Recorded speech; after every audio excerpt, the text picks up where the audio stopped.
You know, I think I made a mistake where I was trying to teach them why I'm black. And I was just like, wait a minute, I'm digging myself into a hole that I cannot come out of because they're going to be like, teacher, why? Teacher, why? So now, if any mother ever says crap about me being black, my kids will jump you. Like, no joke. They will eat you raw. Like, how dare you talk about our team? Hey guys, it's me Cynthia. Welcome back to my channel. I hope you've had a great week. But before we start, please remember to subscribe, thumbs up, like, and share. Thank you. So, before we say anything, I just have to say I am loving this look. It's giving me a little bit of that Ethiopian Eritrean vibe. So I'm just like, hey, who is this? I really love it. The blue. Um, I'm not really one to deal with a lot of colors. I've always been like someone who does like neutral makeup. I never want to do color. My younger sister, on the other hand, that girl loves some colors. But you know, I'm trying out something new and I'm loving it. Looks great, feels great, and yeah. So guys, today I'm going to be sharing with you guys is life as a teacher here in Korea. So it has been a fun journey that hasn't ended yet. It's still ongoing. So lots of people asked me why Korea, why teaching, because the job I had obviously was paying more in the States that I'm getting here. But you know, I felt like as soon as I graduated from college, I just started working. You know, I got busy with life, you know, following the steps, you know, the African in me. We are supposed to go to school, graduate, work, start making money, and I did all that. And I never really got to travel as much as I would love to. So I took this opportunity. I actually started watching Korean dramas because of my sister. And I was like, okay, it's pretty, but that was all there is to it. It's just, it's pretty. I didn't think about coming to Korea. Mind you, my dad lived in Japan years ago. So that was like my little intro to the Asian continent. But I never thought of me, you know, coming to live in Asia as well. But as I grew up, you know, I met a lot of people along the way from different places, and it was fun. And I was like, you know, yeah, I would like to explore the Asian continent, but where do I start from? And the whole idea of going about 3 times a year, traveling to different countries 3 times a year, straight from America, just wasn't financially feasible. So I decided I am going to stay in one of the countries in Asia, and from there I will visit other countries. And so I started doing my research as far as safety goes. Korea was my choice, and for some reason, Korea was just the one country where I felt like if I come here, even if I don't know anybody, I will be able to thrive. I will be fine.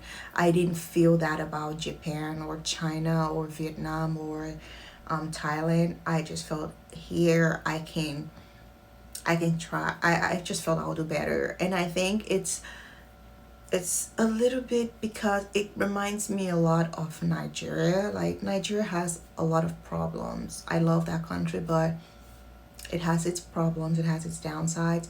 So if Nigeria was like to get their shit together, Korea is pretty much what it could look like, in the sense that, you know, it's bustling, there's culture, everything is not like 100% progressive. I don't know how to put it. I just don't know, but it just feels like home for me. So I was like, okay, this is going to be my spot. And I started taking courses to be able to teach English overseas. So I did that, and after completing the courses, I applied for jobs, and I got a job. I was so happy. I got a job where I was supposed to go to Hanam, And I didn't know anything about Hanam, but I did my research. I was like, okay, it's a very cool city. It's not like main Seoul, but it's pretty cool. It's chill. It gave me a vibe of suburb mid city, so I could get a little taste of the city and also have my peace of mind with that suburb vibe.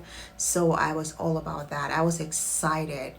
I did background check, which is required. I got the document apostilled. I sent it.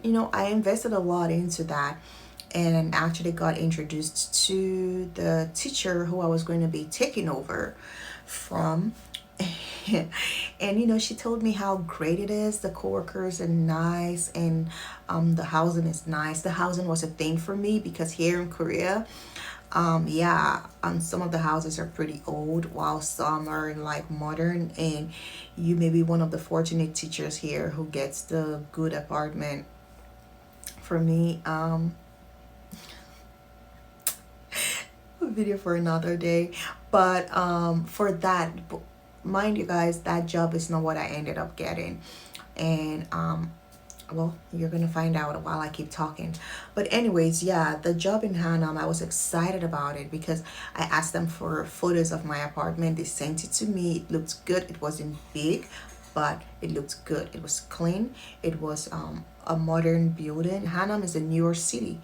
It's a newer city, so yeah. So most of the things like the drainage and everything is a lot better. I was excited. And while I'm starting to, really get into the spirit of, ooh, I'm going, they didn't actually, no, they didn't call me. They emailed me telling me that my contract is void, because the teacher that I was supposed to be replacing decided she does not want to quit anymore, so she's not coming back to the States. So they're just going to hold on to her. Like, who does that? Like, why do you want to? I was so, so, so angry. Very angry because, I mean, getting a job here, it's a little, not a little bit, it is hard, especially for a black woman. It is hard. I hate to say this. My agent, he was just like, they thought you were, every interview I did, oh, they thought you were great, but you do not fit what they're looking for. Like, what does that even mean? Like, you tell me, oh, my criteria are good, my credentials are good, I speak well, I sound smart, but I do not look like what they're looking for. So in other words, I'm not white. And for that, it was hard. It was hard, really hard to get jobs. So when I got that job, I was actually happy, and it was a good school. The pay was good, the housing was good, the environment, based on what I was being told by the foreign teacher who I was going to replace, I was being told everything was pretty much a-okay, which now, I mean, now that I'm not angry anymore, I can see why she decided to stay back.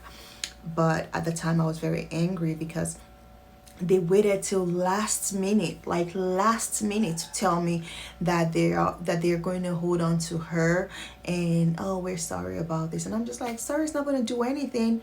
Like, you guys had months to tell me. Like, I got the contract probably like in July. They didn't tell me till like October that I'm not going to be coming to the school anymore. So I was very angry because at this point, my FBI background check is not going to be valid anymore. I have to do another one and get it apostilled.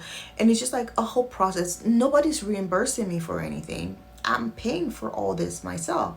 So I wasn't happy at all. So anyways, I had to count my losses and start it all over again.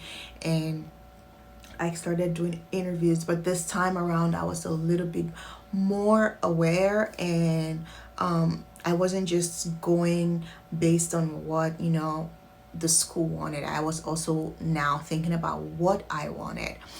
And anyways, we started doing interviews, and they were good, but same news. Oh, she doesn't fit into what we're looking for, and I'm just like, I don't get it. I really don't. Just couldn't wrap my head around it. And I was doing all these interviews, and some of the schools I really didn't want to, but my recruiter was like, you know what, just do the interview, you know. And I was like, okay, yeah, sure. I did the interview. The pay wasn't good, but the hours that they were demanding was super long. I was just like, okay, no, this doesn't add up. And finally I found the school that I'm at, and I did the interview. The first thing the first thing I noticed was the lady who did my interview, the lady who interviewed me, was a black woman.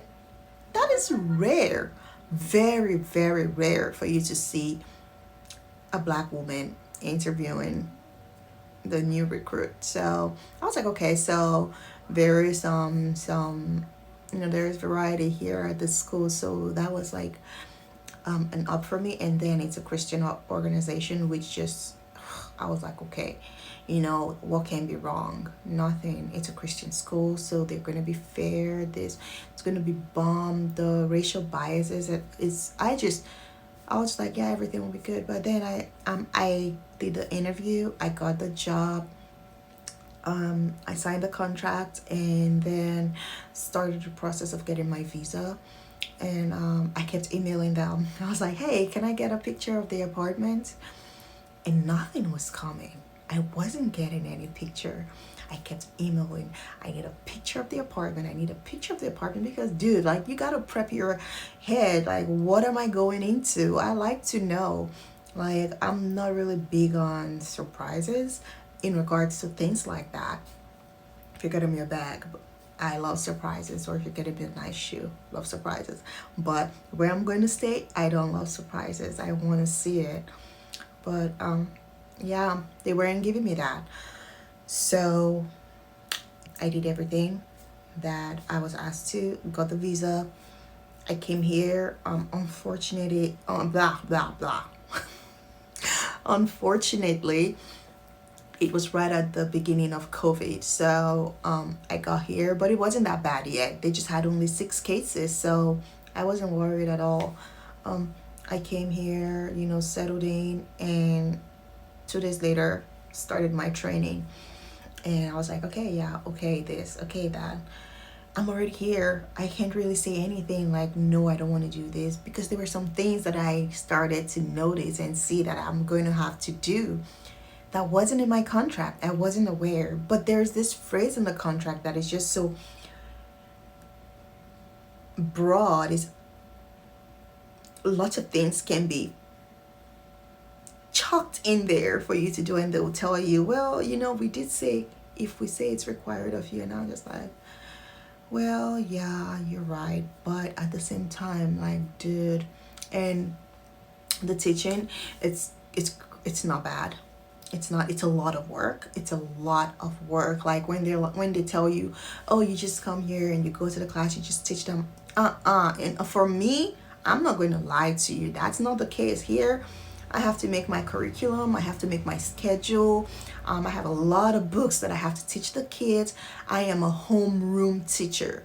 Most teachers that come here, they just go into the class, teach, and they bounce. Like, they go out and go to another class. For me, I am the homeroom teacher. I eat, teach, and breathe these kids. I'm with them all day. I teach them during lunch break. I eat with them while going, you, eat your food. You, chew, swallow. Some kids literally forget how to chew. They just put food in your mouth and they're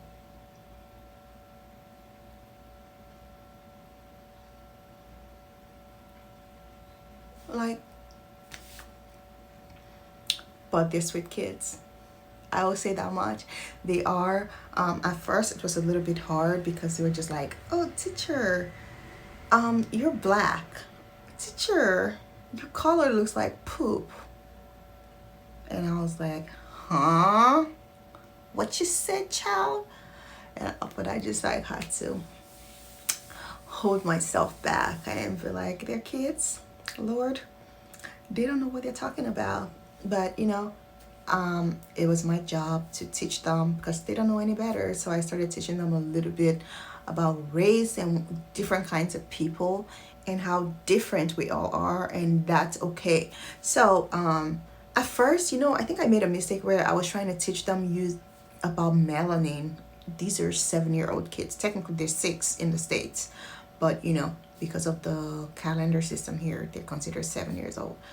And I was gonna teach them about how melanin works and why I'm black. And I was just like, wait a minute, I'm digging myself into a hole that I cannot come out of, because they're gonna be like, teacher, why? Teacher, why?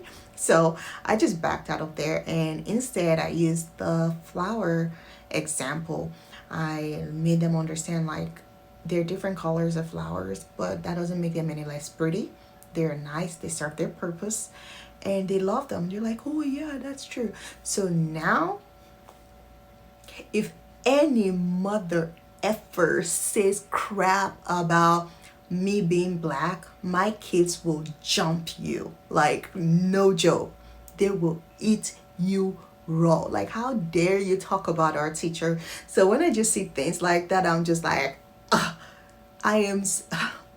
Those are like the little things that, I mean, this isn't little, I mean, this is a big one, but things like that, I'm just like, those are the difference you want to see. That, as a teacher, I'm just like, oh my God. And I'm seeing these kids, their vocabulary getting better, their enunciations are better, they're speaking better.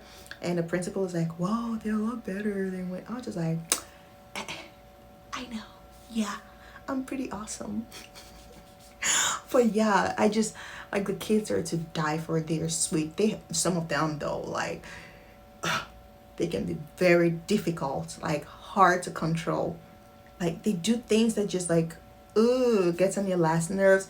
And once you're about to just go, hey, behave, they just like revert into like the sweet little beings, and you can't even be mad at them. You cannot. And so this is very different from what I started in college or what I saw myself doing, but it is rewarding. Granted, I haven't really gotten around to traveling like I wanted to. Thank you, Rona. I haven't gotten around to that because, homegirl does not want to die. And also, my movement around Korea is actually restricted as well, just for safety reasons. I don't want to get the Rona, and I don't want to be that foreigner that goes out, catches it not knowing, then go to school and teach the kids, and then they trace it back, and I'm the one who gave it to them. No, that is not what I will be known for. So I'm just like trying to be safe, and also to keep the my parents sane, because they worry too. Even though I'm old enough to take care of myself, they still checking and worry. I guess it's their job as parents. But yeah, so teaching has been pretty good, pretty rewarding. It's a lot of work. If I'm given the option to have a job where I just go into the class and teach and bounce around classes, I will really, really, really like that, because this is, as much as I love this, it's a little exhausting, it's draining. And at the end of the day, for me to get the energy to get up and go to the gym, or have a social outing, it's a little bit hard because I am just exhausted. And when I first started, I was losing my voice like every day. My brother called me once, and I answered the phone, and he was like, can you get the phone to Cynthia? And I'm like, dude, it's me. He was like, why do you sound like an old man? I used to sound like an old man who smoked like 90 packs of cigarettes.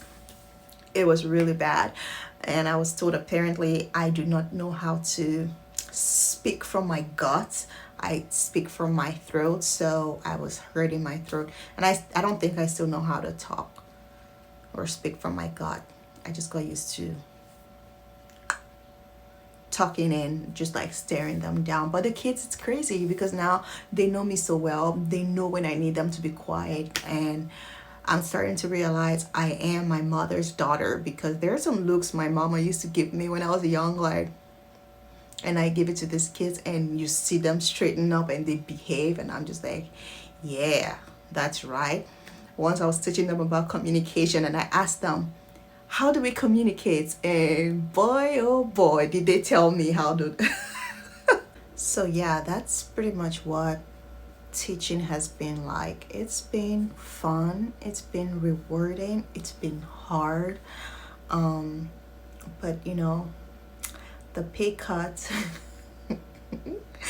For those who know me, you guys know I love my money. Love, love, love my money. And yeah, the pay cut on job. Sometimes it gets to me. I'm just like, but there are other rewards too. Yeah.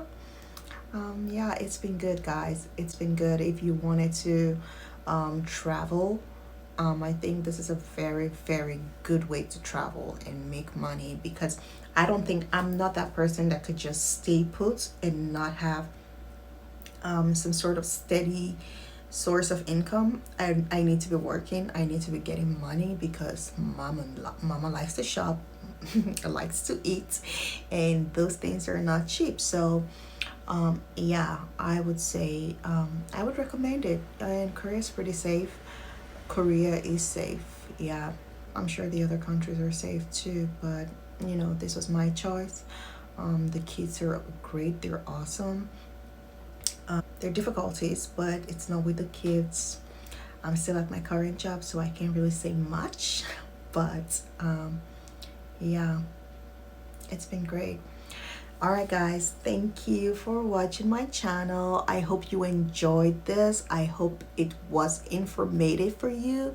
For those of you who are considering coming to Korea, if you have questions, feel free to ask me, and I will try to answer everything. Like what do you need to do to come here? Um, I can make a video also about that, the things required. And yeah, I hope you enjoyed this video, guys, as much as I enjoyed telling you guys about my experience here and about my lovely kids and how they defend me. My great defenders. You know what?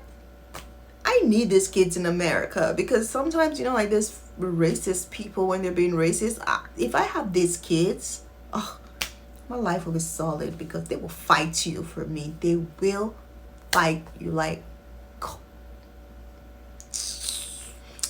Anyways, guys, as always, please remember to subscribe, like, share, thumbs up. Thanks for watching my video, and I will see you on the next side.